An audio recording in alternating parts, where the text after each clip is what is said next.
Welcome back. In this installment we're going to look at something a little bit different. Some games have a sort of magical sense of feedback that they give to the player. I think the first game I really noticed this in was Peggle.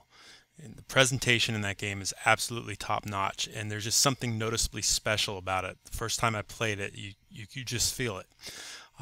Since then I've kind of learned that there has been a term recently being used to describe this, and it's being described as juice, or juicing up the game. There's a link to a very excellent video on this subject. I'm going to add a link to in the description of this video. If you're interested in this topic at all, it's a highly recommended additional viewing.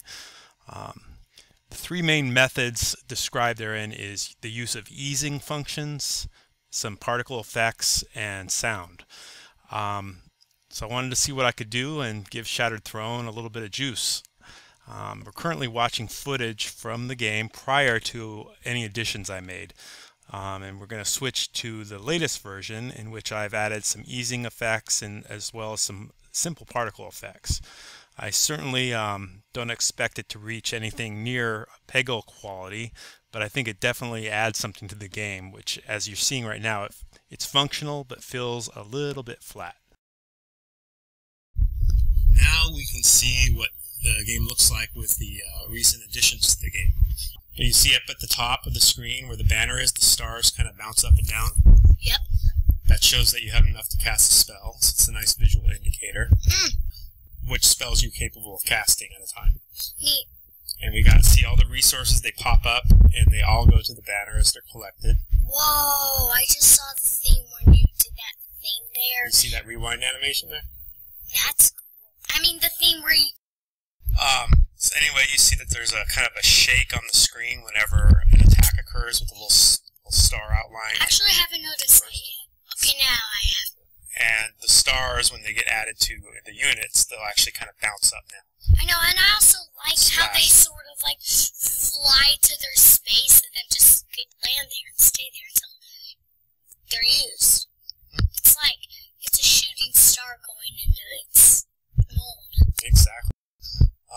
There's also the conditions. If you notice, whenever the Witch Hunter attacks a unit, it leaves a little condition icon on them, and that will fade in and out.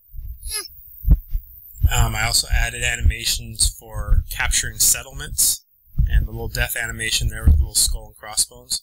Right there. Oh, nice. You'll see at the beginning of my turn on the lower right-hand side, I've got red on top, and you'll see a little banner animation as crashing down. That is really cool. And you look at every time you shoot, the guys shoot, there's actually arrow trails now. Now if you watch that same spot, you'll see the new animation.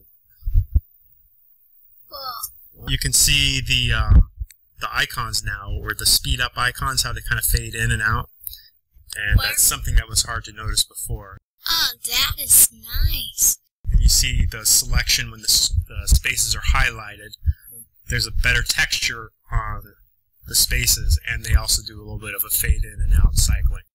Now everything's done with easing functions, which is a more natural look, including that banner swing in and out. Except I have, oh dang it, I didn't see the red flag up. Except I have a question. What are you going to do about the music? That's the last thing I usually put in. So this is very much a game that could use some sound right now, but I don't have it yet. Effects, yeah. Well, anyway, that's about it for this video. Thank you everyone for watching along. And Bennett is here. Yeah, that's my son. Thank you very much, and have a good one.